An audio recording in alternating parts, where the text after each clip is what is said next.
Hey, everybody. Welcome once again to another episode of the Table Podcast. I'm Nick Hand. Hope you're doing great, having a good week. If you like the podcast, please do me a favor. Tell your friends, like, subscribe, rate, review, all those kinds of things. Help us spread the word. Today on the podcast, Kelsie Igasan. She is an activist, an advocate around the conversation of TBI, traumatic brain injury, and its correlation specifically between mental illness and addiction. It's really, really fascinating conversation and food for thought. Remember, this is kind of the point of this long-form conversation, not to tell you what to think, but to kind of put some facts out there, maybe kind of lead you a trail, put you on a trail of information to investigate and to think about things maybe that might be out there that could help us push our world forward if we would engage these thoughts, ideas, and ideals. And so today you're going to hear a lot of information. You're going to hear a lot of conversation about stuff even that is really still in its infancy as it pertains to getting our society and people kind of on board with some of these concepts and the possibilities of what we could be facing. Many people talk about CTE and things like that as it pertains to people who play football and the effects, the long-term effects. But there actually could be some correlations that are far more devastating in affecting our lives in a day-to-day matter that you may not even know. And so there's a whole lot of food for thought. I think the cool thing about this conversation is that you are willing to listen with an open heart, open mind, even if you don't agree with a lot of the things, even if you've never heard a lot of this information, to kind of set the table to maybe just ask yourself, what do you think about this? It's a really interesting podcast. I know you're going to enjoy it. Without further ado, ladies and gentlemen, Kelsie. First the barricade, now the table. The table.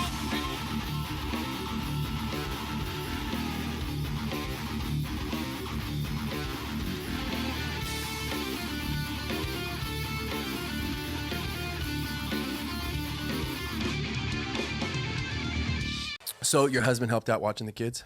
Yes, he's off right now for summer, waiting to take the NCLEX. So What is that? that is the National State Nursing Board. I don't know the actual acronym, what it means, but he has a study period he's going to take for like 8 weeks. That's pretty serious though, because that takes a lot more time than people think. Yes. Right? Yes, he has dedicated. He's a pretty strong guy, and I've seen him break down during nursing school. Really? The amount of time and effort it's taken, and just the emotional. He said it was harder than boot camp. He's probably going to kill me for saying that. So he's military? He is Marine Corps veteran. Oh, yeah. Dude, Marines are like my heroes. He's the reason I'm alive. Combat saving life skills. Wow. He saved my life. So, yeah, he's a remarkable Does man. he have like crazy Marine stories? Like I should have him on the podcast, like just You talk should. Marine stories. He has a very remarkable story. You know, his dad, I don't want to get it. I mean, I guess I can. His dad was murdered when he was a young boy. So he is a product of, not having a father, but he's such a good example. Yeah. He just did everything. His mom raised him very strong in faith. So, his Marine story, he's got some good Did he do ones. because you know how like the Marines go through, I think it's Marines, they go through certain training where they're even like, they'll drown them. Yeah, they have Did swimming. he ever tell you that? He did. He You didn't. need to ask him. I know. Kelsie, I be know. like, did you ever drown? Like when Did you were, ever try to drown? That's when you go home, that is like, Okay, here's I will. a question I need an answer to. Because I've always wondered, like you see the documentaries and all that kind of stuff, right? Like of people that are because I think Marines are just, I mean, everybody that serves in the armed forces is incredible, but they're just like, I'm like, The Marines. I feel like if I went into the military, I'd most likely maybe go into the Marine Corps. Me too. I want to be like the front line. Yeah, I would want the status of. Is that a thing? I don't know. I'm not military, Yeah. but I I would want the status. like. I would want to be like, I was a Marine. Oh, that's hilarious. No, I'm kidding. I think what he learned in the Marine Corps, like all of his team building skills, all of his leadership skills are what I feel has made him such a remarkable person. He just really knows how to read people and reach people. And he calls it tact, but he learned a lot of self-control, the when to do things, like, just as something as simple as like clearing a building, Yeah. what that takes, what goes into learning that. And then he was a corporal, so he had to go through lots of training in order to be a corporal. He led the men. Yeah. He was a grunt, so he traveled in the ocean. His ocean stories are probably the scariest. Why? What? He just said being out in the ocean, it was quiet. There were times it was just like, he said you can't hear a thing. What do you mean out in the ocean? They go out on boats. Marine is. And then they're just by themselves? They traveled from country to country, and he, from what I understand, trained other countries in military tactics. Dude, there's so much stuff going on behind the sines that we don't know. I'm just going to say that right now because it just makes you wonder. You know what I mean? I'm not sure exactly what that means, but like what they... Did you listen to my podcast with Austin Areola?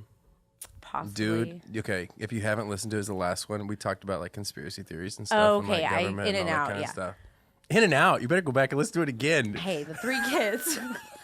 It's like every 30 minutes. She's like, wait. Yeah, In and Out, but but about that. Anyway, I'm here today. No. No, but really, there's all kinds. I'm sure your husband could tell you stories like that too, because I feel like there's just always stuff going on, Yeah, his story of when they would get in a littler boat and they would travel to the island, and there's some story about him having to go to the bathroom and he had to hold it through the whole thing. He was sweating and they had to crouch down and just all the things, the hiking, the grit. Well, it takes grit, and that's why I think I'm super passionate about, like, even with our veterans and stuff, because there's so much experience that that's hard. And you'll probably talk about this when we talk about your story. It's anybody who's gone through anything that is next level challenging, traumatic, dramatic, things that are like life changing moments. It's those moments where like people are like, oh, I get it. It's like, no, you don't. Like, you don't fully understand and grasp it unless you lived it, know? Right. And so I think like even for people in the military, it's always that kind of thing. Like it's like I want to listen to them. I want to talk more. I want to care more. I want to have more compassion. I want to, do more, because there's no way to fully understand unless you've walked that road. Yes. You probably feel that way a lot with your journey, huh? I do. I think that when you live it, you have a different outlook on it, especially with addiction. I think it's so easy when someone's in active addiction to think, oh, they don't care. We are very reckless. But a lot when you say we are very reckless, what do you... When I say addicts or those in active addiction. I hate the word addict. It's just so like, those in active addiction... can be reckless. Our thought processing, our coping skills, our decision making. It's very selfish. I'm not saying that it's not, but for me, when I was in active addiction, I was running from pain. I used my substances to cope with various pains and stressors, whether it be physically, mentally, emotionally, and when I was going through it, my intent was never, to hurt others, but you do. You even hurt yourself. Yeah. But the sickness and the madness of it is you feel like you're helping yourself in all the chaos. Do you know Tony Hoffman? I don't know him personally, but I know of him. So I've talked with him about this, and it's always interesting. And I feel like that's why I say, like, it's interesting to people that have gone through struggle or experienced struggle in a way that most people don't understand or comprehend. There is a level of I don't know. There's a level of understanding that the person who has walked the journey, that they're aware of, that it's hard to fully even grasp. So like even when you talk about your journey of addiction, and it can be easy for people who are on the other side of the table that don't fully understand addiction, to make assumption, to have preconceived ideas, and it's so weird. You know what I mean? Like it's so weird how it happens, and it's almost like an insensitivity to the subject, but it's not because you want to be. It's just because you don't understand. Right. You know? So it's like even when, because I would assume that you intentionally, like when you talk about us, is like, it's almost like an addict community or like fellow addicts, or you refer I don't even know if you do it, but you refer I didn't even know. You refer to yourself as an addict. You know, right. And you identify. said, like, you identify as that, or you'll say that I'm no longer an active addiction. Right. So how does that work? Like I mean, you're going to be much more well-versed than I am. I know when I talk with Tony has the perspective and belief that there's an addictive gene, or there's a gene that sets you up to be prone from addiction. That that science obviously contributes to that and all that. For you in addiction, how do you walk the road of recovery without allowing what you've been through to become your identity? That is a great question. Well, and I'm sure everybody approaches it differently. I'm just saying, like, how are you approaching that? I look at it. I look at addiction like I look at any other disease or illness. Okay. If you have diabetes, you're going to take insulin to control your diabetes. If you have addiction, you're going to implement care plan. I call them care plans. Plans into your life that are going to combat that addiction. So, you have obsession, and then you have triggers, you have habits, patterns. So that are a part of the disease. So how do you know? But how do you know though? Because everybody has obsession, right? Like, I mean, I feel like I have obsession, but I don't know that I would consider myself addict. My journey is so unique because of my brain injuries. Well, let's start there for people that don't like fully know your story. Give snapshot version. Okay, so I'm an athlete. I started in soccer very young. I could swim by 3 to 5. Yeah. I got up on a slalom ski, single ski when I was 5, and wakeboard, kneeboard from 10 and up. Yeah. Soccer all my life, cheerleading and gymnastics became my fire and passion. So athletics was a huge deal for me. Also, in the water sports, tubing. I don't know if you guys remember, if you've ever been out. When you tube, I don't know if you've ever been out. Yeah, I don't know. And did you ever get out of here? Have you ever gone out to the lake anytime? But so, tubing. I remember skidding across the water and like doing like 4 or 5 front flips and back flips. And so I was a good athlete, and I was very competitive. I thought I was good, anyways. So I started having mood problems around, when I say mood problems, erratic behavior, most notably anger. Just, I went from being that happy-go-lucky. So it was somewhat cross-grained to your natural disposition. Right. And I just became a totally different little girl. And what age were you at this? I was like 13, 14 when I remember. 14 was when it got really bad. 14 was the first time I was suicidal. Okay. I started self-mutilating or cutting. Right. And I hid it. But I knew that, I knew something was wrong. Where was this at this point? Could you identify like where it's coming from? Like were there things triggering you to be self-destructive?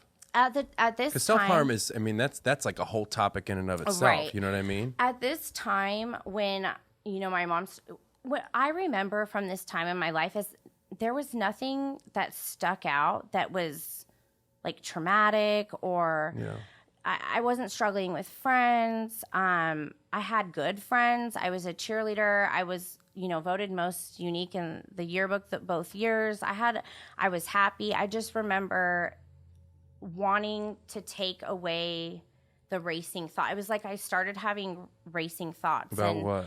Just stress, worry.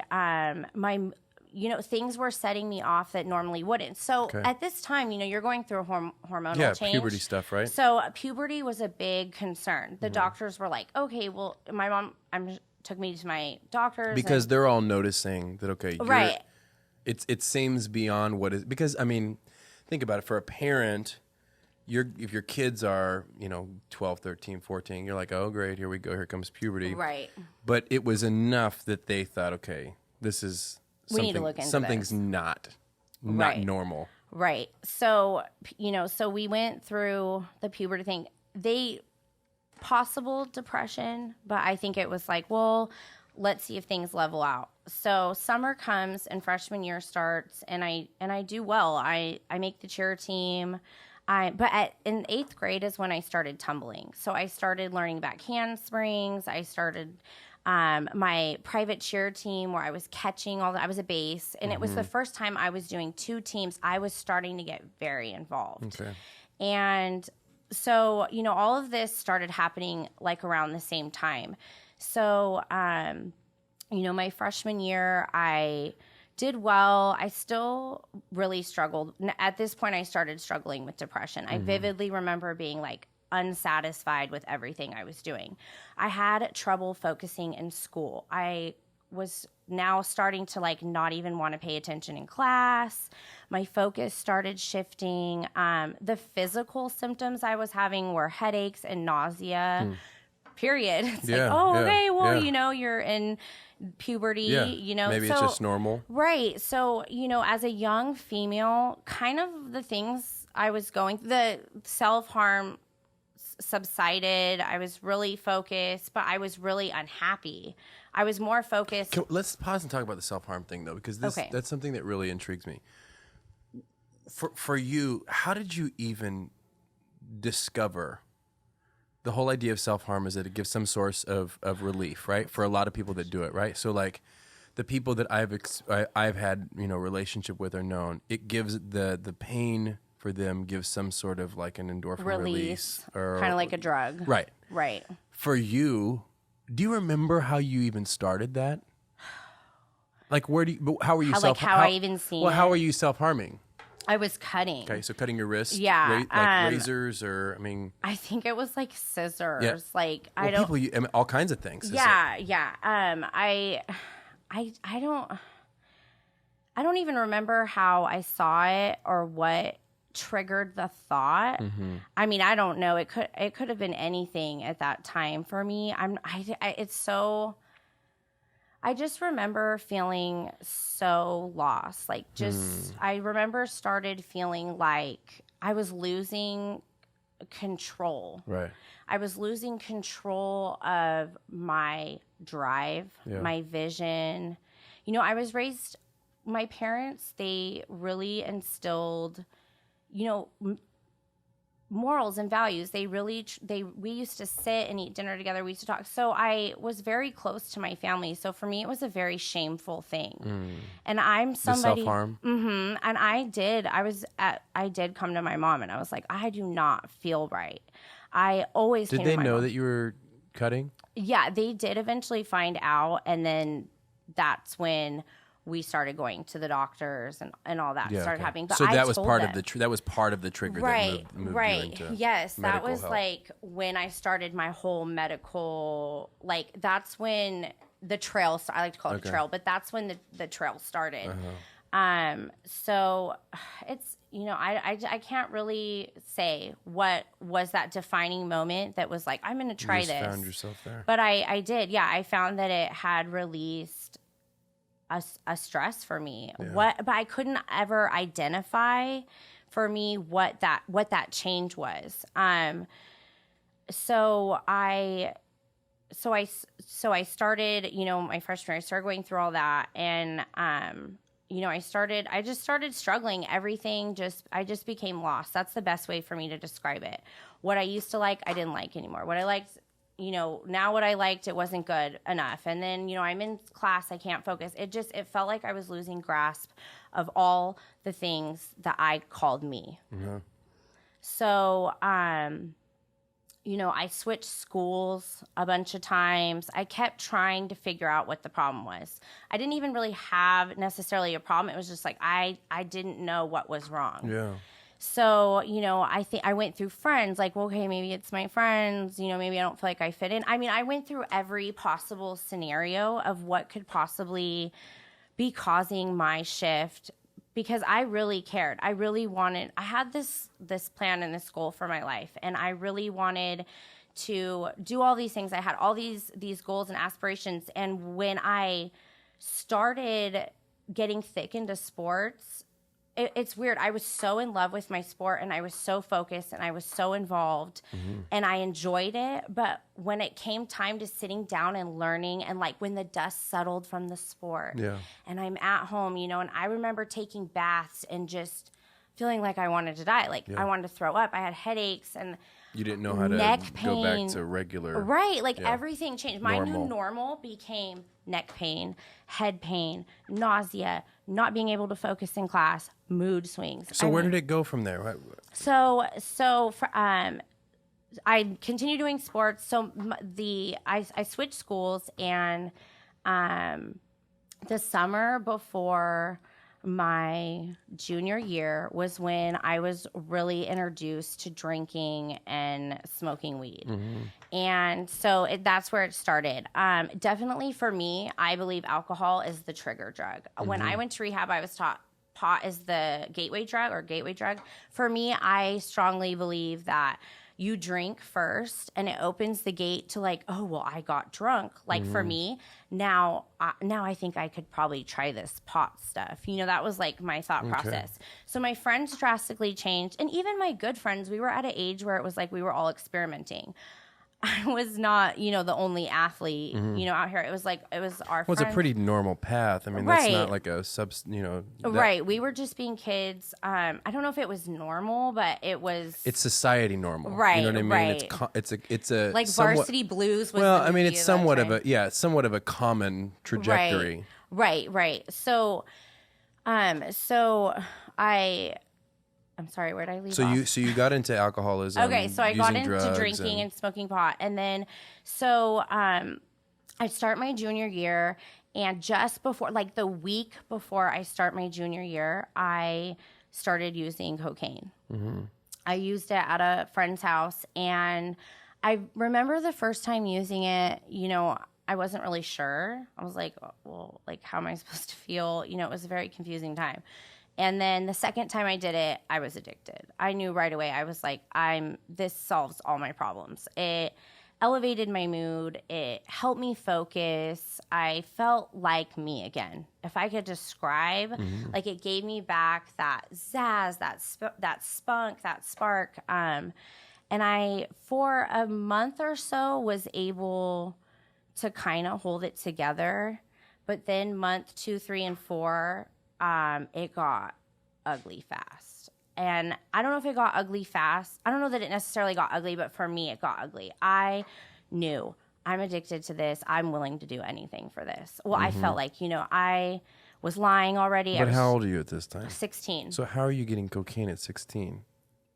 Like, what do you mean? Like, you know what I mean? If you know, like, I need this, how? Who are you? There are people that go to school and sell drugs. So you're getting it from your high school? Who, not my high school, but people within the community my age that knew how. I mean, I got introduced.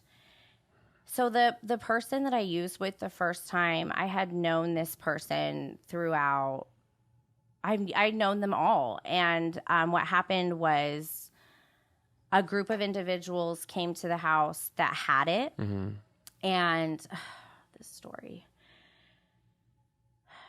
And I was out back, and they were in the bathroom, and I was like, oh, you know, what are you guys doing? Like joking. They were looking out the window, and they're like, come in here. And I was always kind of like one of the boys. I hate to say that, but a lot of my friends that I grew up with were boys. Yeah. So I hung out with the boys a lot. I don't know if I felt safer or what, but I just always was with my guy friends. And so they asked me to come to the bathroom. I was like, no, you know, I'm not going to go in there. And they're like, you won't do it, Kelsie. You won't go. And that just wannabe cool person got up and went. And I went into the bathroom, and I will never forget that night. So I think once I used in that bathroom, I was like, oh my gosh, like I can snort something, you know? So I was like, oh, okay. Like I did this, and it wasn't that scary. So the second time I was offered it, I wasn't scared. And this was like, I don't even remember how this person and I connected that we did it. I assume told him, but I had picked him up, and I will never forget, like, I used, and I was driving, and it had hit me, and I was like, oh my gosh, like I'm addicted to this drug. Like, after time two for me was the profound moment that I remember. I was in my car, and the song Muscle Cars came on, and I was like, oh my God, music sounds so amazing. You know, like, bah, bah, bah. You know, I was just like, I can hear all the sounds. Whoa, like, you know, so it was just a really intense moment. And I just remember vividly being like, I can do this. This is for me. So 4 months in, I asked for help. At this point... 4 months in, though, how often are you using? Oh, I think I was only using... I went from every weekend. By the end, I was like trying to get it. I was skipping school. So this is when I knew. Okay, because it's fully interrupting your life, and you have to have it. Fully. Like, I'm showing up to school in pajamas, okay? And I'm very close to my Spanish teacher. Her name was Mrs. Parrish. Huge part of my story. She came up to me. I used to wear, you know, the Chanel, big sunglasses, and I remember I started coming in sweats and pajamas, like not fixing my hair. So what? That was like a sign to her that, hey, something's going on with you? Yeah. So where does the brain injury come into all this? Well, so as an athlete and as a gymnast, the brain injuries come from any fall. A concussion is any blow to the head or body that causes movement in the brain. So that movement causes the tearing. You attribute a lot of your addiction to... I attribute the triggering event to my substance abuse is the head injuries that triggered the mental health issues that triggered the addiction. So let's rewind. So then the cause of the mood swings and all of that, you're saying was rooted in head trauma. Yes. So this is how I look at it. When you use a drug, you don't know if you're going to be an addict. You're not a guarantee. Addiction is not a guaranteed disease that may come out. Not everybody that drinks is an alcoholic, and not everybody that uses a drug is an addict. There are a classification of people that use and drink and stop, and they go on with their lives, and it was a season of their life. And what they found is that when you hit your head, you trigger mental health. You can trigger mental health issues. I believe it's 65 or 56 around there % of people who get head injuries, multiple. It has to be repetitive hits to the head. The more hits you get. Yeah, I mean, I fell tubing. There's pictures of me at the lake where I took towels and I got them wet and I covered the whole front of the boat and I dug down inside this hole and fell asleep. Light sensitivity, headaches, sleep, exhaustion, Is this like doctor diagnosed or self-diagnosed? Well, based on it's diagnosed through my history. Like, how do you decide? Because here's where I'm at. Like, I hear like the whole addiction gene thing, right? Right. So like, how do you decide that my addiction behaviors isn't a result of my genetic disposition, but it all connected. Matters.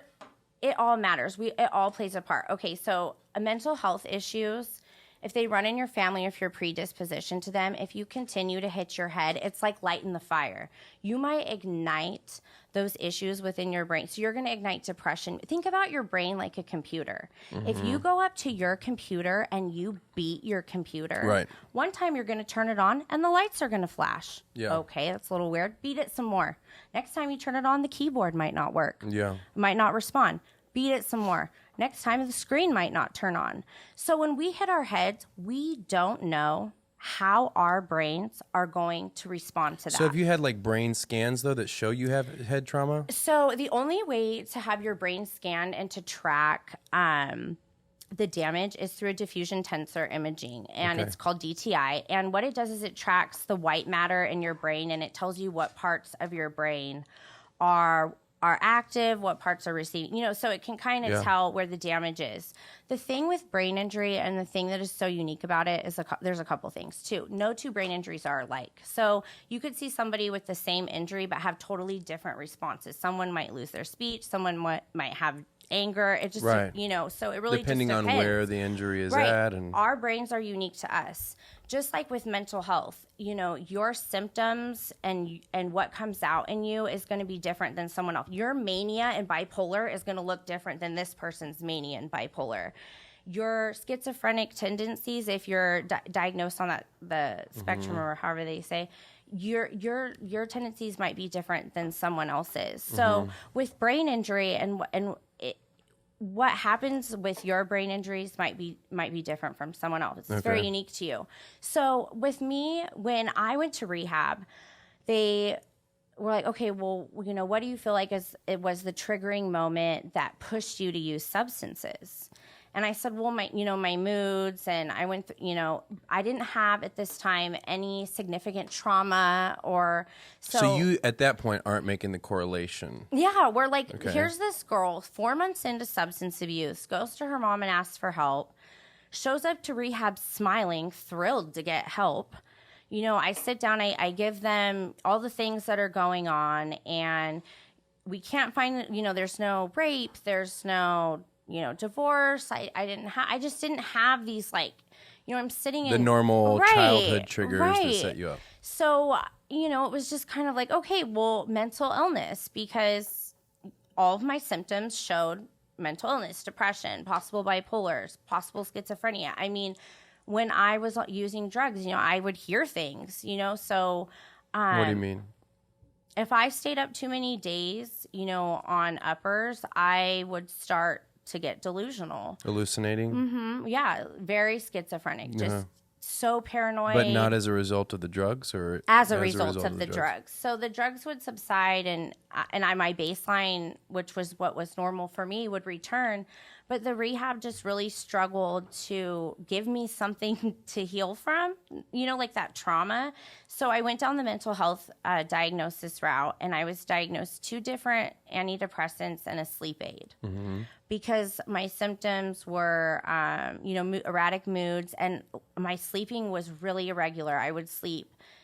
One day I'd sleep all day. The next day I wouldn't sleep at all. And this was before the drugs. Obviously, drugs interrupt your sleep, but I had started one of the biggest things my mom hated, and reason she thought I was struggling from depression was that I could not get up in the morning. I would not want to get up one morning. The next day I'd want to sleep all day, or maybe I wouldn't want to sleep at all. So it was just, everything was like a mess. Right. For a while, for a year at least, with the behavior changes. So, but what did your scan say? How does this correlate? How is it different than just mental illness, aside from assumption? What did it show? Well, I had a CT scan when I hit my head. I did not. What do you mean when you hit your head? So, when I okay, can I just? Yeah. Okay. So I asked for help. When I got home, I submerged myself into the AA community, and I started my sobriety journey and went really thick into it on my medications and going to therapy and doing everything that my care plan told me to. I am somebody who wanted to get better.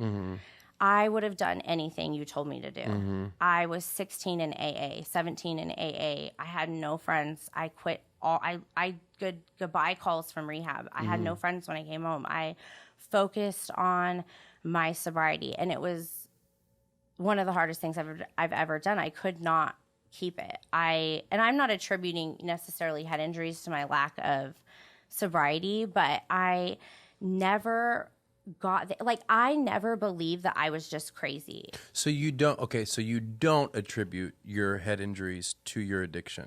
I don't attribute my head injuries to the relapsing. I think that the moods, that played a part, but some of that's though right, is internal. So mixed.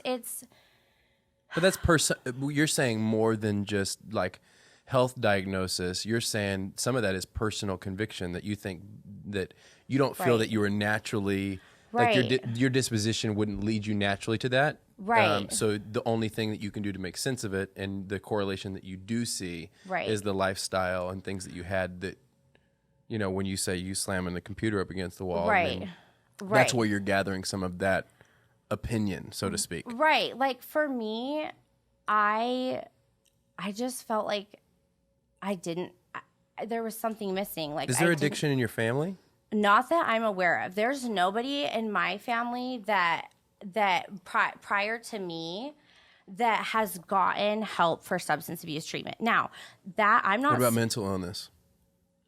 Yes, there are people that have gotten help for mental illness. So that's where this comes in. So if you have a risk for mental illness, then when you hit your head, you are at a higher risk for that mental illness. So this is a contributing factor to my addiction. Gotcha. It's not addiction is not just a one-stop shop. You don't just come in and say, okay, well, I have this one issue and it's contributing to the whole thing. I think that this played a part, and I think this played a big part, and I think it was such a big part that it needs to be shared. I think that we talk so much about, I'm mentally ill, I'm sick, I'm hopeless, I can't get help, my brain is sick, my brain won't work. And I understand that, and I respect that. Which is true for a lot of people. And that is very true, and I so respect that. But for me, I knew that I could overcome. I knew there was more. I don't know how to describe it. I just struggled, and the answers never fell into place. I struggle a lot with sensory overload. Now that I'm able to identify it, some of the symptoms that I struggle from are sensory overload, lack of attention and focus, and these are all so easy to say, oh, okay, well, these are mental illnesses. This is ADHD. This is whatever. You can label it however you want. But for me, I never felt like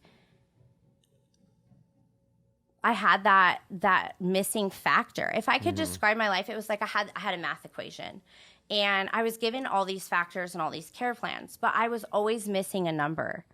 When someone educated me and counseled me about brain injuries and what the symptoms look like, what happens when you hit your head, what are the outcomes that can happen, I found that missing factor.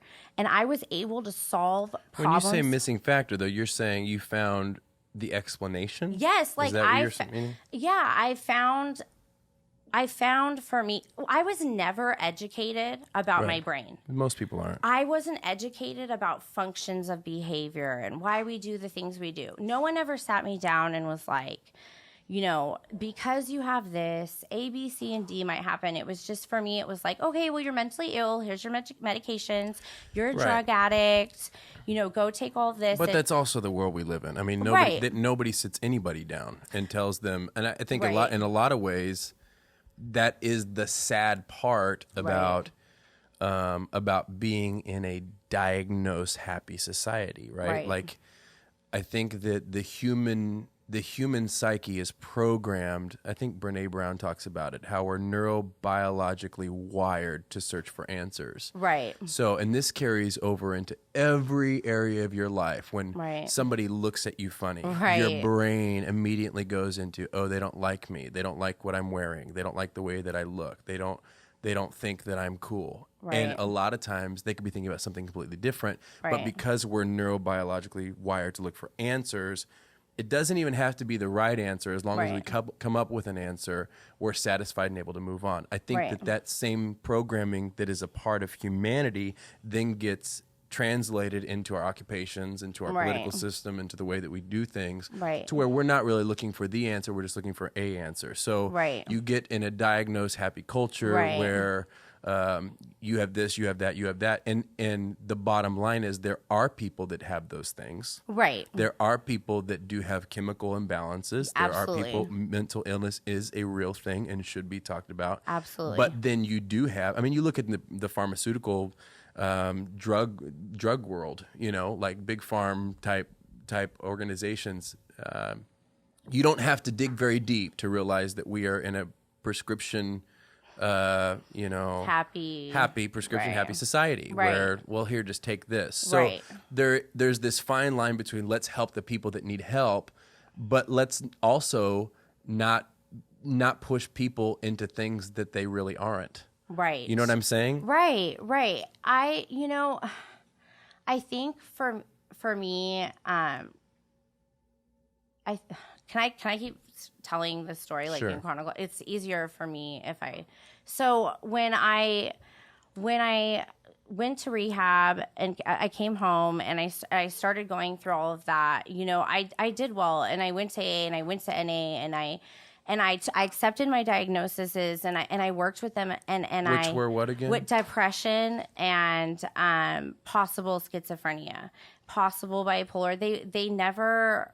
I never really got a clear answer from my providers as a teen what went wrong. So what happened is when I got older, I started going through my own therapy. So what happened is I'm skipping way out of order. So I went, 16, I come home, 17, I am continuing to struggle. I relapsed several times. I'm still having mood. I'm on these medications. I'm on all of this stuff, and I'm still continuing to have mood problems, but I'm still continuing to hit my head because during this time I was running away a lot.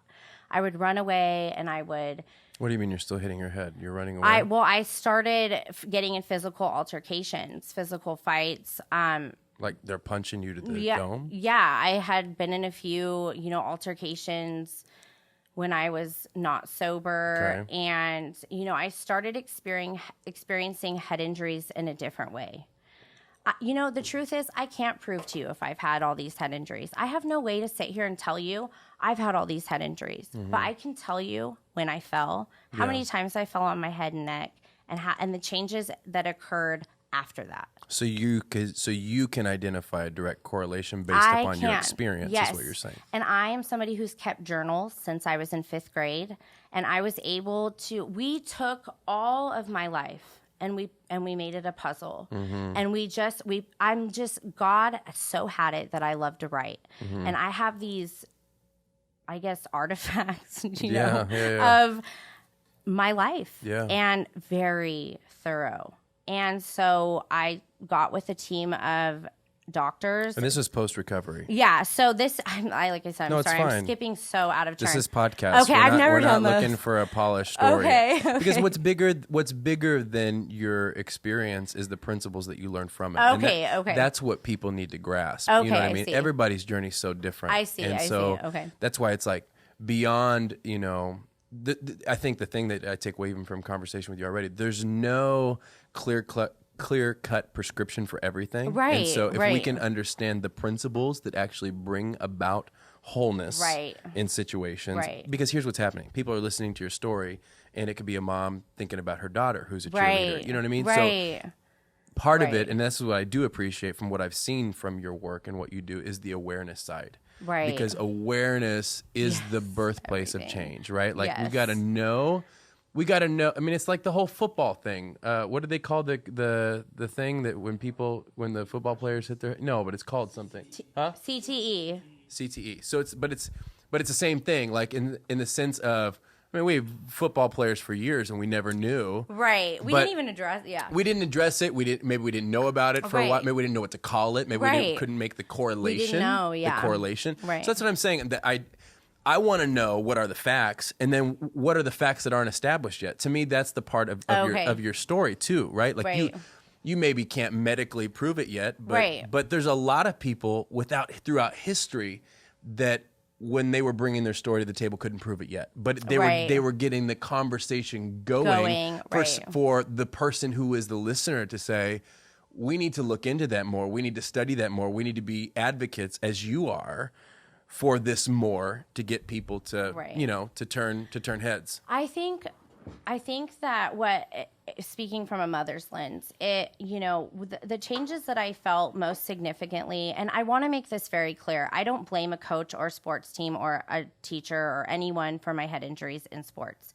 We did not address concussions like we do now. And I had some of the Do we even do it now? We're supposed to, but I mean, we're trying. Fresno's I mean, a little like, behind. think about. I don't know. I mean, there's part of humans that That's are why like, I'm out here. well, but there's part of humans that are like, we like it anyway. I mean, Right. I mean, it's like the whole AI conversation, right? That we had with Austin or whatever. Or you listen to Rogan and Elon Musk talk about, you know, like the whole phone thing and like. Right. I mean, you realize like government, like people can track us Right. through our phones. Like who's to say they can't turn it on and be listening to our conversation right now if they wanted to? You know what I'm Right. saying? But most people would say, so then what is the alternative? Give up your phone? Right. Well, most people are going to be like, oh, I think I'll let Right. them listen in. You know what I'm Well, saying? So to me, right. what I'm saying is sometimes it's the same thing. You think about Will Smith's movie or whoever that started like really lifting up the cap on normal mainstream American society awareness to these types of things. Well, we're still doing football. You know what I mean? Right. Like, so there's a part of it that's like, well, Right. you know what you're getting into. Right. Like, that it's a very human thing. Right. Because we like it and it's a Right. part of our culture. And so I think that the awareness side though is almost the potential starting place for. So what change. separates a concussion from a mental illness are the physical symptoms. Okay, pause. So what separates?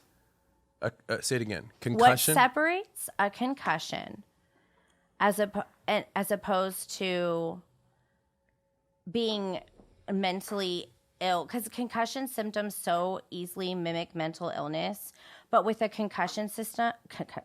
Yeah.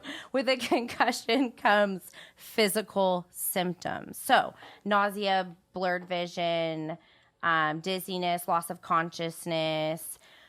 So when a child hits his head, obviously the hit is the deciding factor, you know, or that if you been hit, you know, okay, I've been hit, I probably have a concussion. But what identifies the concussion is the hit accompanied with one or more physical symptoms and the mood. And so there's PCS, post-concussive syndrome, includes a cluster of symptoms that include mental, emotional, and physical. So when I was playing my sports, I know for sure that I had the concussions because following a hit or a practice, not everyone, but often, I felt the physical symptoms, the headache, the nausea, the vomiting. Sometimes it depended. After practice, usually. I also was the type of athlete, and this is... So you had concussion symptoms along with these mental illness symptoms. Exactly. That's a good way to describe it. So you're not just depressed or anxious, you're also throwing up and you're also sick. And these symptoms can last, you know, they can vary, but right after multiple concussions or hits to the head, you're going to have a physical symptom. And that's what we tell, you know, or that's what they tell. Were you aware of these concussions as you're having them? I mean, looking back at the tricks we did and the girls, I mean, I was a base and I'm 5 foot. That's kind of common, but usually, you know, someone my size is a flyer. I was very good at it. And I think about all those times I caught the girl. We think we hit our heads and we just get a concussion. It can be a hit to the body. Anything that causes the brain to I've move. never heard that. That's true? Yes, that's true. So you can get a hit to the body and have a concussion? A concussion is any blow to the head or body. It doesn't matter. If it causes the brain to move, it causes the brain to move. Your brain is this spongy little thing in your head, or big, and it is surrounded by water, and then it's surrounded by the skull. In the front of the head, the skull, and I'm not a doctor, so I'm just telling you what I've learned from my experience. But you say that you have met with doctors. Yes, I have a whole team. So when I put my story back together and went through all of my journal entries, my moods, you know, the things I identified. I mean, these are all facts just from the things I wrote. I was able to correlate physical symptoms with the mood symptoms. And I was able, even in some of my journal entries, it's like, oh my God, I was at practice and this girl fell. I was at the bottom when the pyramid fell, you know. So you could literally read it. Yeah. I mean, I literally, by the grace because of God, I was able, he gave me this love for writing. I was able to go back and kind of put my life together like a puzzle. So that accompanied with, so what I changed about my care plan now that I feel is missing that I didn't have before was the brain injury awareness, which, that comes with all of the physical and emotional symptoms, but also, oh my gosh, I forgot what I was saying. I'm sorry. How do you draw, like you talk about the correlation between the two? Do you have, there's other people that stand behind this line of thought, right? I know it's not, and I think that that's part of why it comes across that you're passionate about it is because there's not a lot of awareness about it. No, I mean, so I love the autism spectrum. We didn't used to have a spectrum for autism. We hardly even diagnosed it. Where does autism come into this? Well, I'm bringing this up because brain injury, we are diagnosing it so differently now that if we went back in time, I'm talking back before psych was written, right. And we were like, how many of our controls hit their head? Did we even check into that? Like all these people that showed these signs of mental illness, how many of these people had a head injury assessment taken? Because we have proved through Dr. Amalu's work, through CTE, through the autopsies. Who's Dr. Amalu? Dr. Amalu is the man who was played by Will Smith in Concussion. Okay. Concussion is such it's kind of okay, so he played... You're saying it's a good movie, but it doesn't fully represent the whole entirety of Dr. Amalu says the title is not correct because concussion is not a proper term. Traumatic brain injury is now how we address concussion. What makes it improper? We don't use the term concussion. If you get diagnosed a concussion, you get diagnosed a mild traumatic brain injury. Just because what is the mentality that concussion is too old hat and people don't take it seriously? Is that the... Well, it's just what's wrong with it, calling it concussion? I mean, it's... In the medical field, it's just not the diagnosis. They now classify it as a mild traumatic brain injury. So what's a concussion? A concussion is a mild traumatic brain injury. Okay. They're saying it's an injury to your brain. It's exactly, they want it classified as a traumatic brain injury.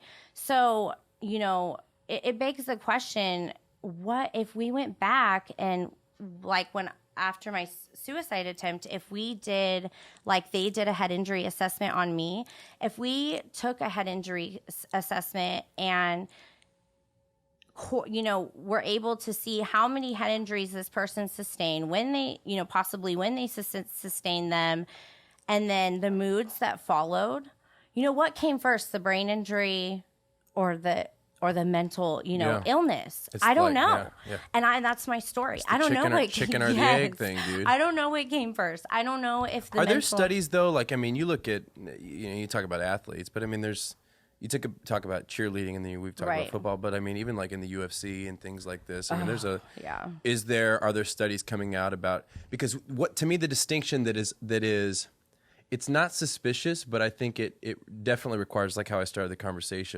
conversation to really understand the empathy to say, okay, there could be something here, because to understand what you're saying at first without conversation, it sounds like you're saying that brain injuries cause mental illness. But what I hear you communicating is that it has the potential to enhance things that are there's cracks already in the cement, so to speak. Exactly. So it dramatizes them, makes them worse. You're saying, I mean, literally, you're shaking your brain up. You're jarring. You're jarring the operating system computer of your physical body. No doubt, then that's going to have an effect on your mental health, because it is the key component in the mental part of humanity. Right. It's exactly how it sounds. It's like, do you want to is the risk worth the reward? Is the risk of hitting your head, for me, for sports, is the risk worth the reward? Is the risk of hitting your head worth the reward of the sport? That's my question for my which family. seems so. But what's so funny about this is to me it's so classic human. Like it seems so simple to know. Like, hey, don't hit your head because you might mess something up. The fact that we have to bring awareness to that almost sounds silly. It feels silly, but at the same time, it's imperative because of that neurobiologically wired thing to just quickly find a result. You start making problems that it's like I talk a lot about roots, so you're thinking it's this, but there's something way down here that is causing that. Right. You think that it's just it's whatever, it's right. this, it's just how I'm prone, or I have a something I went through. But then there's also, I think is what you're saying, are we looking at other things? Right. Like, you know what I mean? Especially in a society where we push our children and we push ourselves, especially like when they're young, to do sports and things like this. Right. And it's that conversation of awareness of what you're saying, of paying attention to what we're doing, because it has greater effect probably than what we think, right? Right. I'm not here to change sports. I love sports. That's not my goal. My goal is to bring awareness to that mom who is sitting in her kitchen at night crying because her little boy or little girl is out running the streets, and she's saying, I feel like I've done everything that I possibly could for my child, and my child is so sick. What can I do? I mean, tried everything from psych diagnoses, from medications. Like, we were I wanted to give other. We were a family that was willing to do whatever it took to find that change and find that healing. So I think that there's no magic pill. Okay, there's no magic treatment. Just like mental illness, the treatment for TBI is education. What is TBI? Traumatic brain injury. Okay. Education, awareness, support groups. It's almost very similar to AA recovery type of deal. It's a full thing. You have a whole team. It's multidisciplinary. So I had a speech. So what's your message though? You say you're here for that mom for what? To tell her what? What is the next step? The next step. Well, so if she's tried everything and it's not working, her next step would be to go down the neuropsych route, to look into the neuro side of things. Is there a possible seizure disorder? Neuro and psych and psychiatry, they go hand in hand. Neuropsych evals are different than regular psych evals. There's a lot more that goes on with sequencing and memory, and it's very much how information is brought in, how it's brought out. And is treatment different though? Like in the sense of, like here's where my mind's at. You're talking about, brain injuries, obviously jarring your mind, which could be the potential cause of mental illness. Right. Does it matter that it comes from head trauma, aside from the reason I say aside from awareness for the future, for the person who has already experienced the trauma? If there is mental illness there, then because of that, is the treatment the same as any other mental illness? Yes, it is very similar. I think, though, what made finding out about traumatic brain injury so important for me, looking back, was that I continued to get head injuries even after sports, because I went through homelessness in 2009. I was incarcerated in the Fresno County Juvenile Justice System as a result of your addiction. Yeah, decisions I made. My parents had exhausted. I guess they felt all of the resources, and I had just become completely out of control my senior year in high school. I was trying to hold it together, but I would go 3 months and do okay, and then boom, be gone again. And so back on. Yeah, like I would run away for a week, because what was happening at this time was I became very, I don't want to say lockdown's not the right word, but my parents really had a tight leash on me. I was young and I was in recovery, and they were trying to keep me close, and I just would feel so overwhelmed and so lonely and trying to stay. I remember being in AA meetings and just begging, like thinking, God, please send in a teenager to be sober with me. You know, it was really, You felt alone. it was some of the darkest days of my life. Like I remember just feeling like I was losing my mind, but I felt so alone in my sobriety, but yet felt so taken care of because so many people had taken me in the AA community. And so are you saying then though that your mental illness led you to addiction? I believe that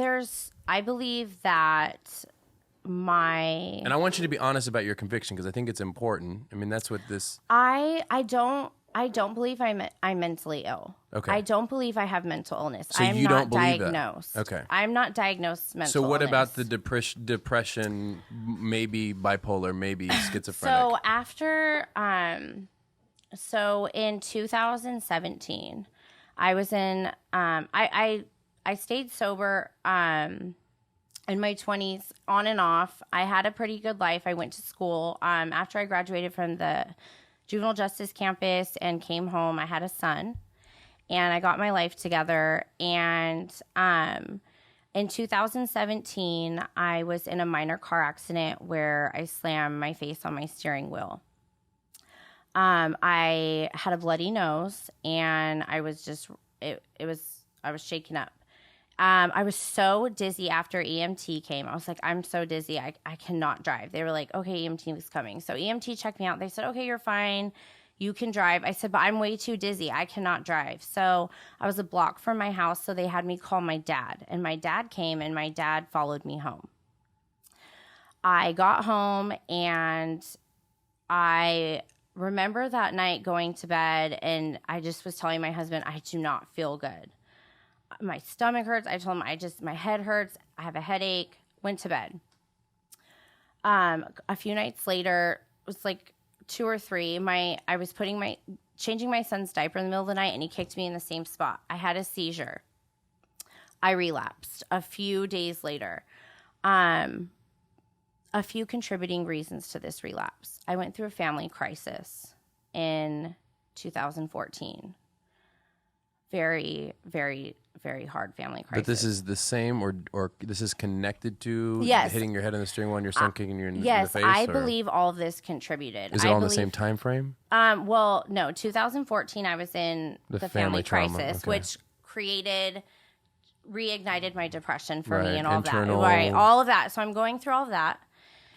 And then I hit my head. And I do it twice. The second time I have a seizure, pass out. Wake up the next morning and I told my husband, I'm like not okay. Something's not right. I don't know what it is, but I feel like I'm losing it. And I said, I don't know if it's the trauma. I don't know if I didn't know. Relapsed. And why did you not go get like scans immediately if you've already, or were you not, did you not have the correlation at this point? I didn't even know. So at this point though, then you're not. So in 2000, what year did that happen? 2017. So, okay, so this is relatively just a few years ago. 2 years ago. So at that point, you still haven't connected the dots between head trauma and all the other stuff. Never. I never even thought that playing sports was a problem. You know, I didn't ever think that hitting my head could have caused... That hitting your head was a problem. Right. Sorry. I didn't think that hitting my head was a problem. I didn't think that hitting my head would result in mood changes. I never knew that hitting my head could possibly cause depression. I never knew that hitting... So when did you finally connect? What year did you finally connect the dots? So 2017, I relapsed and then relapsed on cocaine. Okay. And you're married at this time with my husband was not aware until the night of my suicide attempt. I got on the roof. I climbed my roof in desperation. I jumped, attempting suicide. Mm-hmm. If I could describe. So when is this? Okay, let's go back. you have the car accident, the kick in the face, that whole thing. You have a seizure. Did you go to the doctor for the seizure? But you manifested a seizure. Yes, Had you had a seizure before? No, I remember I was just, he kicked me and I was like, ow. And then I remember like, I just remember. Are you like, just not like a go to the doctor type person? Like, No, I feel like anybody would be like, I'm having a seizure. I need to go get checked. I mean, yeah, I guess at this Or time. it just never came to. I mean, I guess at the time I didn't know I had a seizure. I didn't know what a seizure was. I didn't know what a seizure felt like. I didn't know that when I was laying, So then how do you know you had one? Well, when I had my assessment, the doctors asked, they said, what happened after you kicked your head? I said I fell. And I just remember like having an outer body experience, but it was dark. So I just remember, like, I told them, I said it just felt like an outer body experience, if that makes sense. And they were like, okay, well, that can indicate a seizure. So then I had an EEG, and we were able to correlate the seizures. I was on seizure medication after my suicide attempt for 4 months. So they could tell from the scan that there had been seizure activity. Yeah. So based on the assessment and the scan, Which is so crazy, dude, to think about. Because I could imagine. I mean, I've been around people that have had seizures and wondering, like, what is that? I mean, if you're in a dark room and it's the first time you've ever had one, like, how would you know? I didn't know. I was just, because there's nobody looking at you saying, oh, you're having a seizure. I woke up and I felt different. I felt shifted. It's the only way to describe it. Shifted what? Back or just new? It's shifted down, dark, just shift. After that. Yeah, like I loss of control is the best way for me to describe my head injury symptoms. But at this time, I attributed it to the trauma. The family trauma. I said, okay, well, I'm relapsing because I just went through this. a lot. Yeah, but so when I went to the hospital, I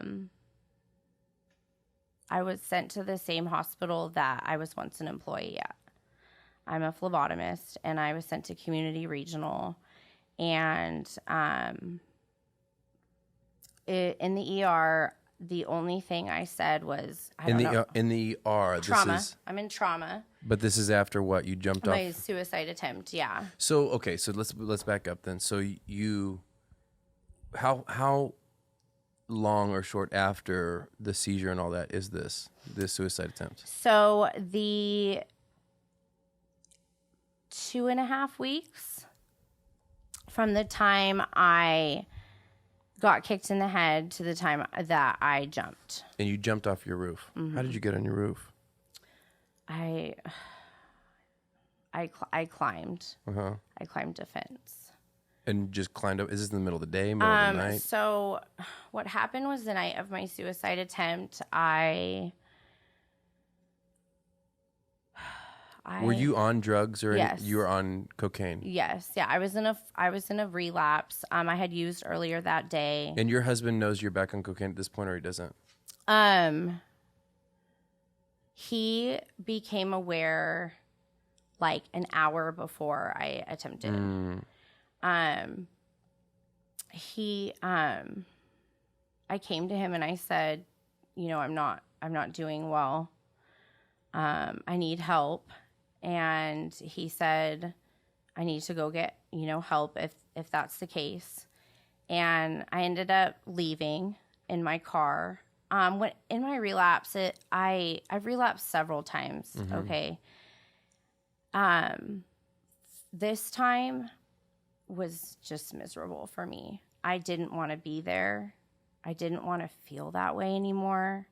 It really felt like I was losing my mind. I felt like that young girl again. I would have done anything not to feel that way. I didn't know why everything was changing so rapidly.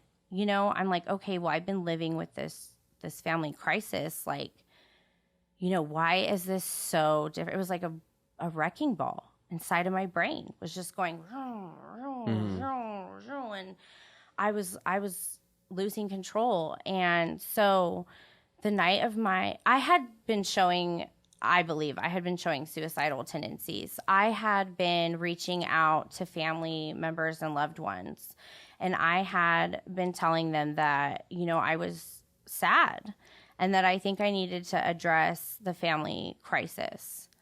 But there was also a part of me, I think, that minimalized. Which the crisis had to do with what? Death?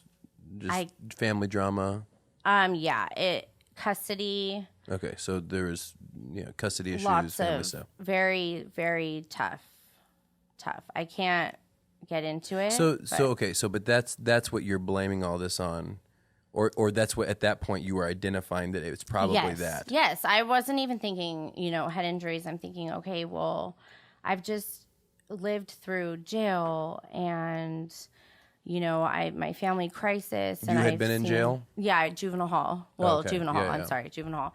And Which you were in juvenile hall for what? 6 months. For And I was in the substance abuse unit, so I went originally. But it was for a drug.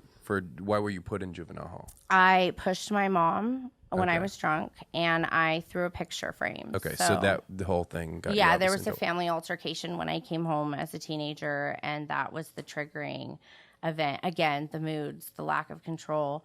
Alcohol is my worst enemy. Alcohol and me, if I drink, I'm a totally different person. Mm-hmm. It brings out that anger. Which it does though for a lot of people. I mean, Right. you're not the only one. So Right. my thing is like how are you currently, or how have you, because you still say you don't think at any point there was mental illness. What do you think it was a result of? I am then? not saying that there's no mental illness. And you've been back to, I mean, you've obviously explored this. I'm not saying that the mental illness didn't occur during the head injuries. 100% I was mentally ill in the thick of my head injuries. That's the exact thing that happened. So, but you're saying you don't think mental illness led you to addiction. You think addiction led you to addiction. Like, do you think that because here's the line that you're drawing for me is concussion obviously led to mood, all this stuff, which Right. would be connected to mental instability, Right. which then caused you to find things to medicate or Right. or the suicide attempt. Right. So, are you saying though that your that the concussion led to mental illness, led to addiction, but you also said that you don't think that you have mental illness? When I was in the thick of my head injuries, when I sustained the head injuries, I believe that it brought out the hits to the head, brought out the mood disturbances. Odd behaviors. Right. Diagnosing mental illness as opposed to brain injury are two different care plans. There are two different approaches. When you're saying somebody's mentally ill in addiction, there's no enabling. Make them hit their bottom. Kick them out. Make them live on the street. Don't let them eat. Yeah, Don't give them money. but that's not always true. That's Right. not always true. Tony says the exact opposite But of that that's at what times. we were taught. That's Okay. how I was But handled. you could have been taught wrongly. Right. You know what I'm not Like, saying, that's I'm not obviously, saying, right. I mean, I've heard, advice quite polarly opposite to that. So With addiction. with addiction, yeah. Because an addict, it doesn't matter if they're down, they have to be at a place ready to want to change, which is something that you talk Right. about, right? Right. And the other thing too with addiction is that you aren't supposed to enable. You're supposed to, you're taught not to give addicts money because they're going to go buy drugs. We were taught in like rehab and family therapy, like do not support. So, the but how addiction. is that different from what you? I mean, shouldn't people have cut you off as well? Right. Yeah. So when I had started getting my head injuries, let's go back. Let's say I started sustaining head injuries. I came to my mom and I said, okay, I'm doing this sport and I'm having these I'm not feeling well. I'm possible head injuries. There's a whole different route that I would have went. I would have went on a IEP with a return to learn, return to play. There's a whole system in place now. Yeah, but aren't you saying your head injuries led to mental instability? Right. Not just physical, which is the two things you talked about. Right. It's all of it. My head injuries, they contributed to my physical pain, my mental pain, and my emotional pain. My root diagnosis, my main diagnosis that I focus on is multiple brain injuries or multiple traumatic brain injuries. I know my focus of my treatment is no longer the bipolar or schizophrenia. We have set that aside and we've started addressing the head injuries. And that looks totally different. When I rested from my head injury, it was dark room, So adding the support of the TBI treatment alongside, Which is, what is TBI treatment? Traumatic brain injury treatment ranges based on the brain injury. What is yours? So mine consists of, when I had the suicide attempt, I had a subdural hematoma and I broke my right tibia and fibula. So part of my treatment was rest, was be in a dark room. I was really aware of sensory, so touch, sight, all your 5 senses.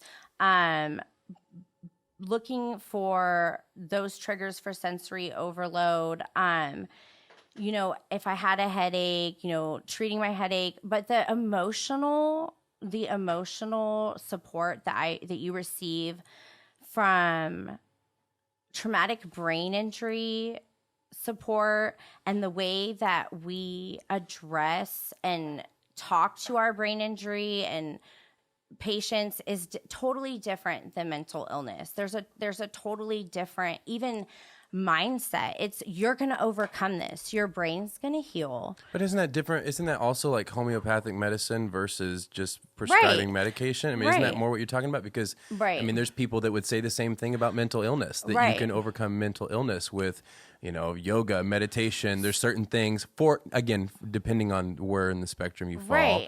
There's certain things that you do have the ability to overcome with, just releasing endorphins in your body through exercise and all those kinds of things. There's multiple ways to. So where I hear what you're saying with the distinction between the two, but it almost sounds like a medicinal approach to solving or non-medicinal, medicinal or non-medicinal approach, depending on how. Yeah, no, for sure. I mean, I think for me, what I want to know is, are you saying that your injuries, you're not saying that those caused your addiction? If you take away your brain injuries, would you still have been an addict? I don't know. I wouldn't. I mean, I honestly, I'm not sure. I don't know. In my story and the way that I view everything that happened, I don't know. I wonder if I would have ever picked up a drug if I had. But okay, so then what about mental illness? Because you said mental illness has also been in your family. Right. To me, what I hear you saying is there may be mental illness, but you're not accepting that as the end of your story. You're fighting to do different things, the communities that you're a part of. I'm willing to accept that I've struggled with mental illness in the thick of my head injuries. I'm willing to accept that that there have bouts in my life where I have struggled, especially in the thick of multiple traumatic brain injuries. But for me, it's important to understand that when you hit your head, it's going to cause A, B, and C, and D, because for my earlier years, because I continued to hit my head while treating mental illness. So I'm treating this mental illness that could possibly stem from the brain injuries while continuing to get the brain injuries, and the hole kept digging deeper. The meds kept getting higher. The doses changed. The meds changed because we were unaware of the impact that hitting my head was having on my brain. So it created a very dark life. But the impact that was what? That was leading to mental illness, or that was leading to addiction is my question. What? It all plays hand in hand. I mean, like, that's your message, right? That we need to pay more attention to these physical hardships of brain injury, because your core message is that it leads to other things. And we don't currently know what all those things are. But it very well possibly could lead to... It's a contributing factor that can lead to a number of issues. So if you hit your head, you're in an increased risk for addiction and substance abuse. If you hit your head, you're in increased risk for mental illness, whether it lasts or not. Okay, but if you have it in your family, you're also an increased Right. So when you But go, you're saying it's another thing to watch out contributing for. factor. Yes. I believe that when I started hitting my head, it triggered the mental illness. Gotcha. That AKA were the symptoms to brain And are injury. there other studies that agree with that line of thought that brain injury can trigger Yes. mental illness? So Dr. Ann McKee of Boston University, she runs the BU Brain Bank, and she does all of the education on brain injury and all of the autopsies, and she's the leading lady for the science and the Because a lot of this research. stuff you can't study till someone's dead. Postmortem, yeah. So when they die, so Postmortem. I'm sorry. No, it's it's dead. okay. When you're dead. Till they've kicked the I bucket. know. I can't even believe I. Whoa. Yeah. I'm getting in my role though. Yeah. But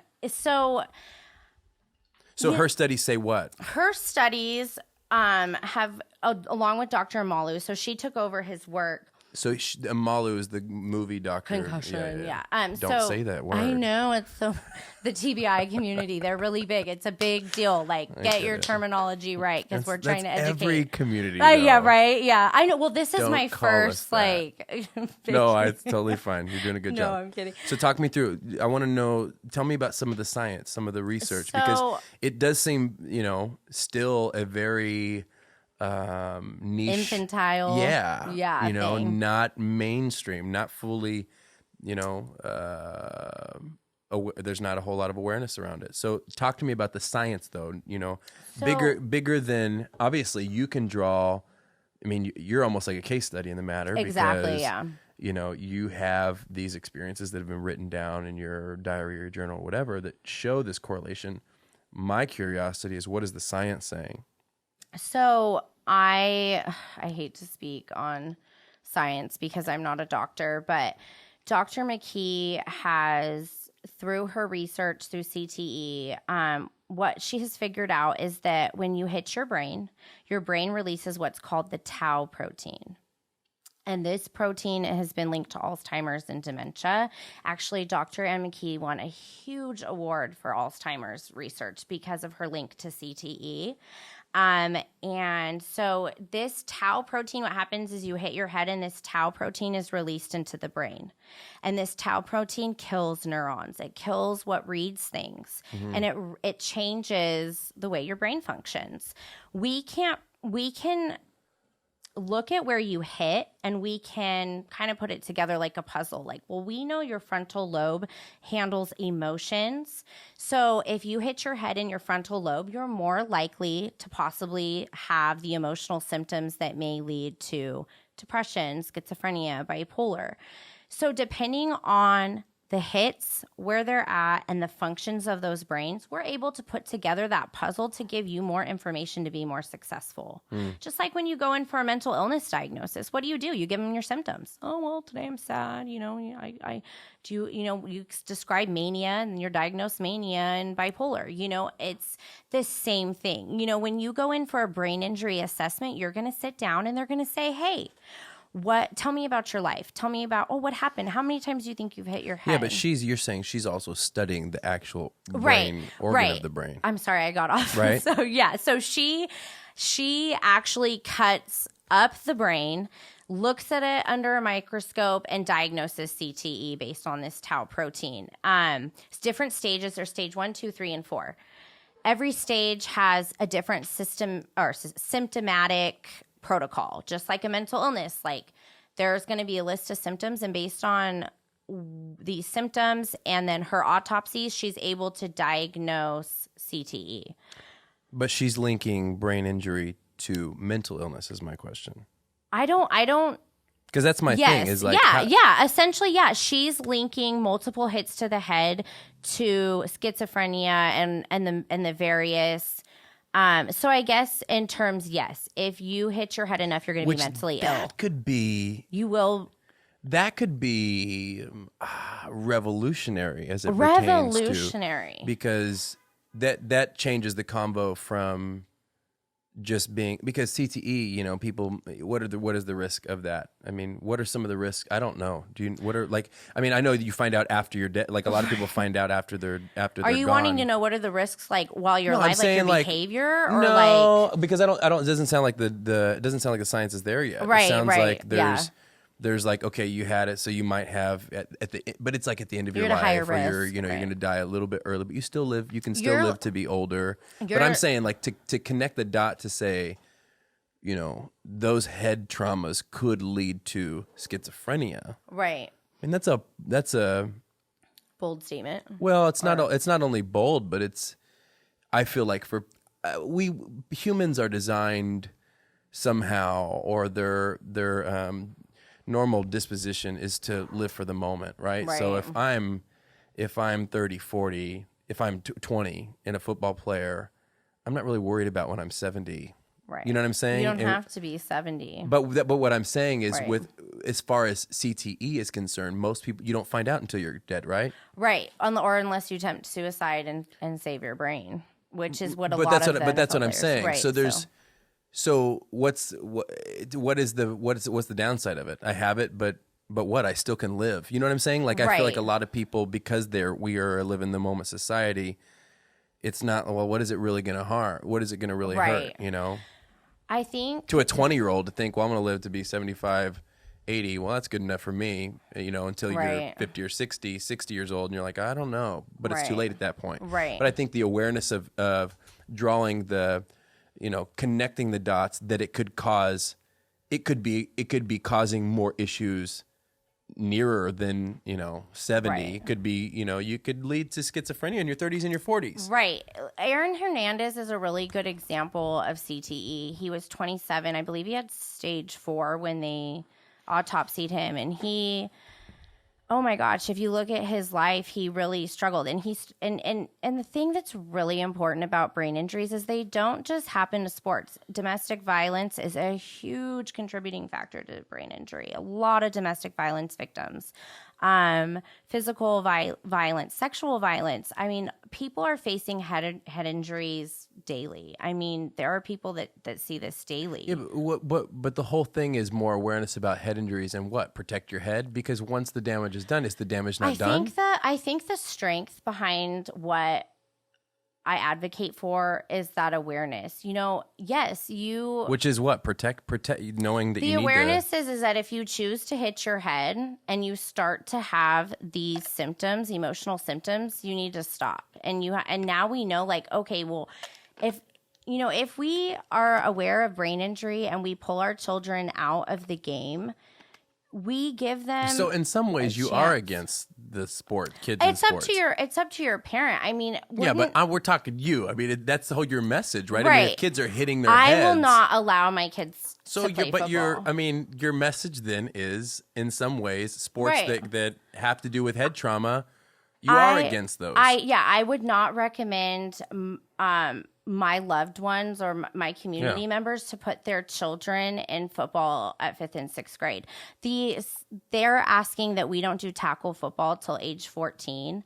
My colleague Brenna is really passionate about the sports being modified and changed and updated, and I agree with her. So, but what about like people that are grown? Like, you've made your decision. You know, Right. that's what you want to do. Is what you want to do. Is that the it's- kind of mentality, or? I think it's I think it's like anything in life. If you want to take that risk, you're allowed to take that risk. But know the risk you're taking. But yeah, like, we have all of this education out there and this awareness, and any time you're given education and awareness, you're given a tool.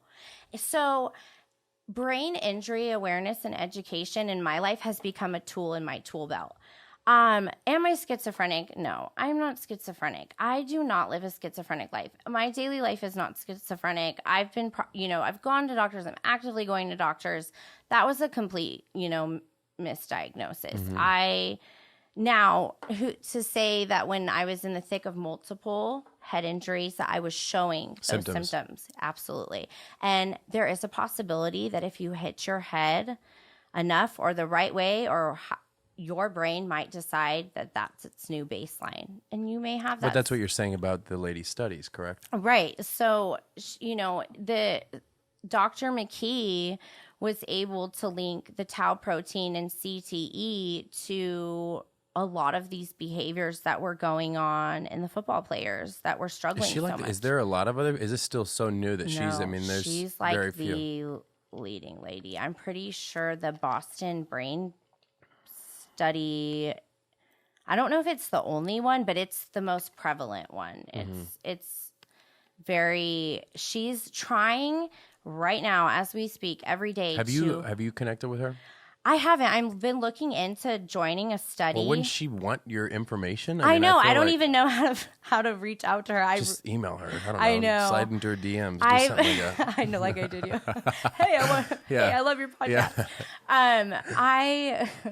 I would love to be a part of a study. I have donated my brain to Pink Concussions. I have to send them my medical records still. They're probably going to kill me, but I have donated my brain, and part of that process, you have to divulge all of your medical records. And like my puzzle, they go through and they create that puzzle. And then when you donate your brain, they're going to dig into it. So the more brains we get, the more education, the stronger this study becomes. The goal is to be able to diagnose it in the living.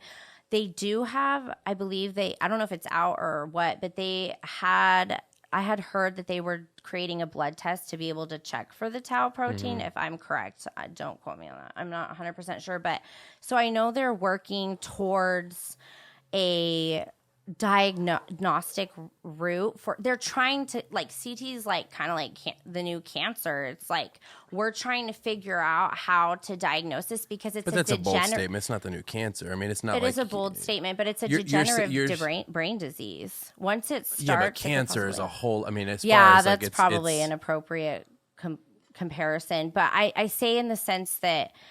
Your passion point is that you think it needs just as much. You think it needs attention. It needs attention. It's our brains. Yeah. We have our men out here with walking, and women possibly walking around with a degenerative brain disease who are completely unaware that these functions and these behaviors could be stemming from that.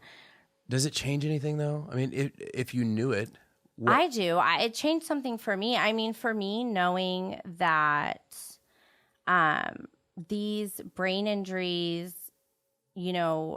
create these problems for me, and the education that came with learning about the brain and its functions. But does it change anything for the victims? I mean, what I hear is that it changes more for the future. If people can get passionate about it so that our kids and our kids' kids are like, guys, that these things that we've incorporated as pastimes or even just, I mean, you talk about domestic violence, the importance of, the relationships that you get into, not, evaluating those from the start and really like those kinds of for the future. But if somebody finds out now, that's why I'm saying, like, I think that even the cancer comparison is like CTE. If you find it, you're going to still have to treat it, the same way as if anything else. Like, you're going to choose either I'm going medicinal or I'm going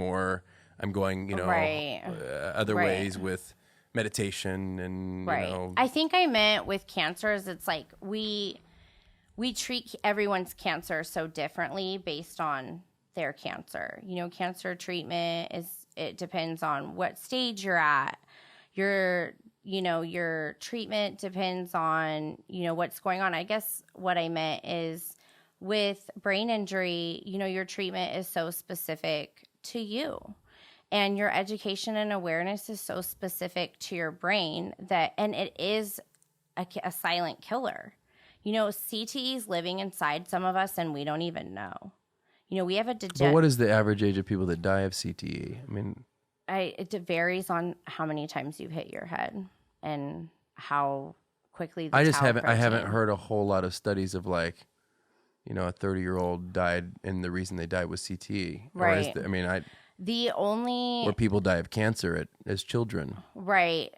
No, yeah. You know what I'm saying? Yeah, no, I know I hear what you're talking about is it's important. And we need to do research and realize, hey, maybe these levels that you're talking about mean something. It's like me saying, can we do something about it? Does it? Well, maybe not. If there was more research on it, Right. then there would be more understanding. Right. But there's only so much research we can do, on cancer, and it unfolds daily. And just like CTE, there's only so much research we can do, and it unfolds daily. We have breakthroughs all the time with it. And so, I imagine at some point with every diagnosis, before they really knew, there was this discovery period. And I feel like that's where I guess that's a better comparison, is that we're in a discovery period with this disease. Do I have CTE? I don't know. Do I have PCS? Yes, I for sure know I have post-concussive syndrome. I did have a major TBI in 2017 following my suicide attempt.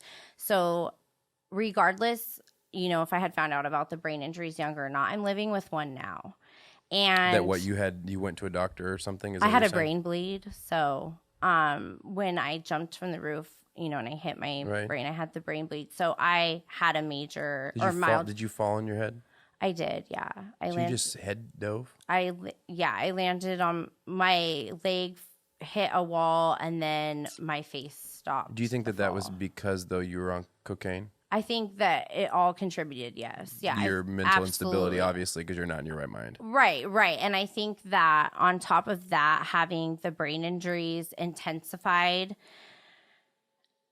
my symptoms. I have used drugs many times, and So your whole push here, correct me if I'm wrong, is not to say that brain injuries cause addiction and brain injuries cause mental illness, but you're pushing for maybe they do. Can we study this more? Can we look into it more? Right. Because if we can, maybe we can keep our kids and our kids' kids, proactively away from things that could lead them towards developing an enhanced, addiction or whatever that may already be there, may not, but could be enhanced by head trauma. I think that when we look at things, we always look at contributing factors, triggering events. For addiction, when there are things that trigger relapses, right? Like, so say you have different triggers in life. It could be you're driving down the street and you see your old drug house. Like for some people that could be a trigger, or a certain song you maybe used to. Smell. Right. So for me, when I learned about brain injuries and I went back into my life and did my assessment, I realized that at a very young age, I possibly started receiving brain injuries.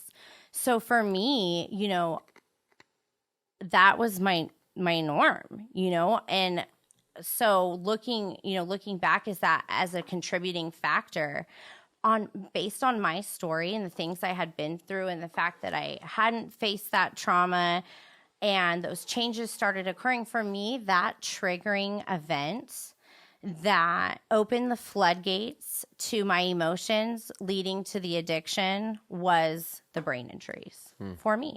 And that really spoke to me when I was educated on brain injuries and the possible outcomes of brain injuries, whether it be mental, physical, or emotional. For me, that was a huge, one of the, if not most, contributing factors. So part of your activism, though, is that we need more research on this. Yes, we need more research. We need more.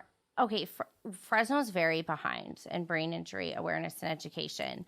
There are other states and cities that have concussion clinics, like brain injury clinics, where people come in and it's a one-stop shop for, neuropsych or speech therapy is a huge part of brain injury that's not a part of addiction. I've never even What's heard. the physical side, right?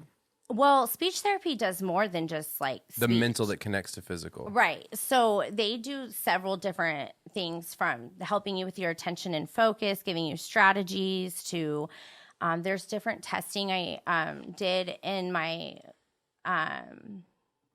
speech therapy rehab where, I was given things to remember and I had to regurgitate it. And I worked a lot on my memory, and I worked a lot on how my brain processes information. And it was just like a really thorough neurological standpoint, like point of view, as opposed to like emotional. I have had so much psychological help, being that I sought it. For me, the emotional part and learning to cope, that part made a lot of sense to me.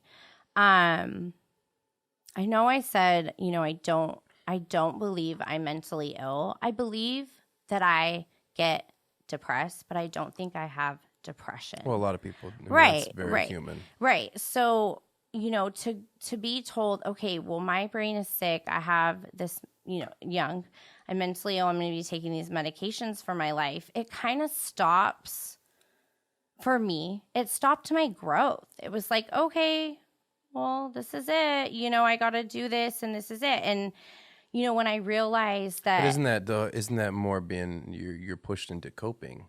Right. Rather than overcoming, right. changing, Yeah, moving exactly. past, here are the facts. To me, that's the thing about awareness, right? It's the birthplace of change. Right. Here's where we're at. How do we move past here? Right. But that, to me, that conversation, it holds hands with the ones we're talking about, but it's also very different because that's the whole,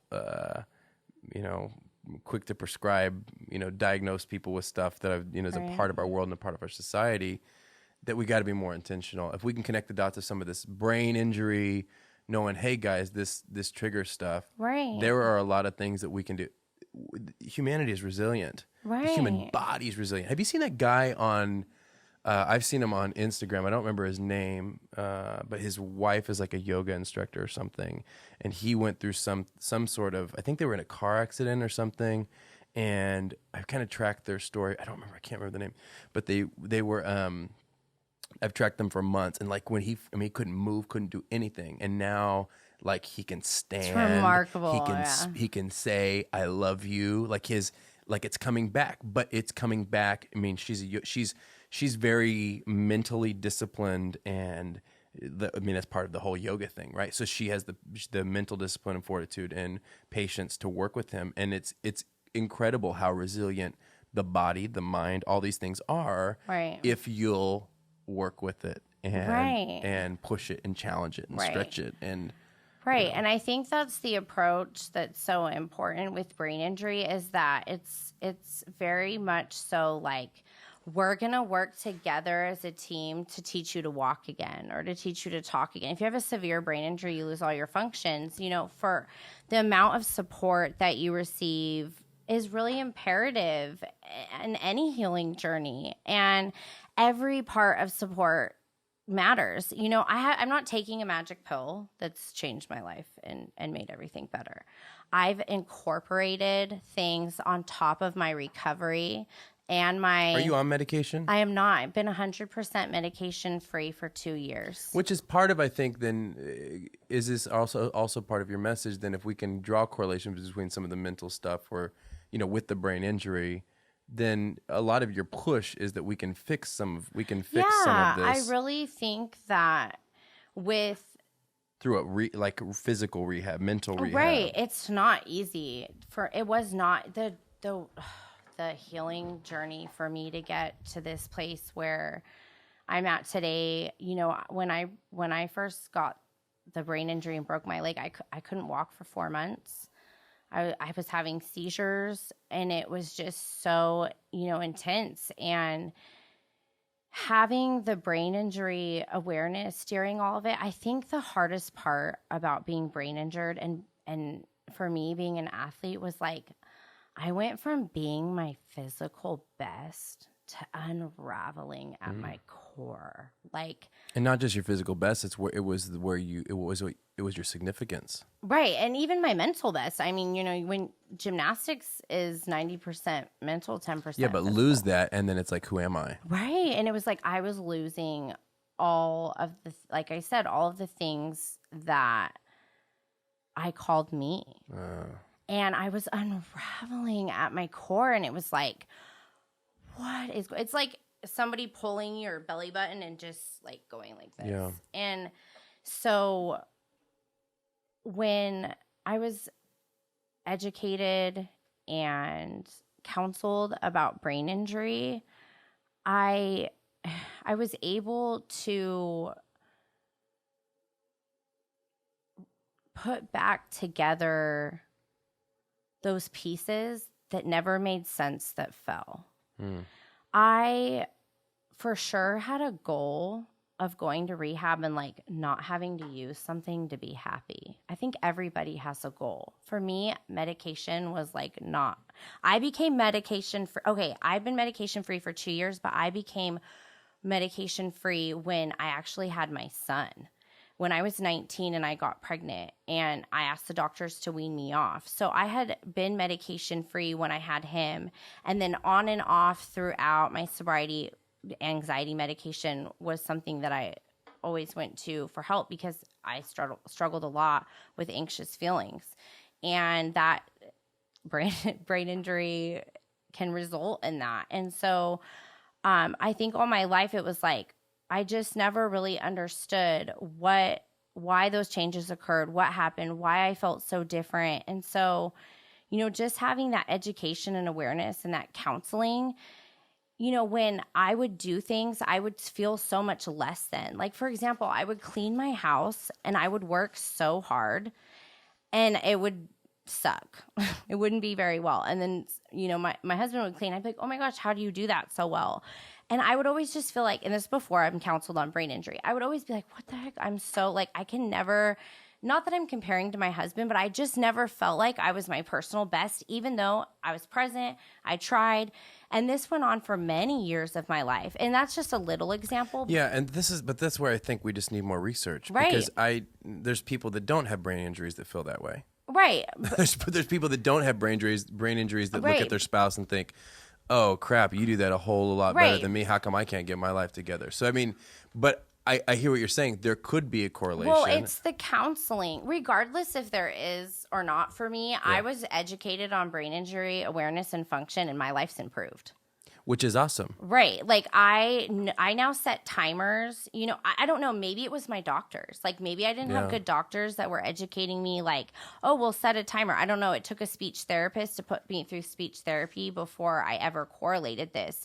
But what I think would be really strong and what I would love to see is our addiction counselors and our addiction centers be educated on brain injuries so that when us in active addiction go out and get in a physical altercation or fight, when we come back to rehab, should we come back, we can take that head injury assessment and take that into account for our moods. So while we're healing, maybe as counselors in addiction, we can be aware that our patient is going to possibly pull out of this as the brain heals.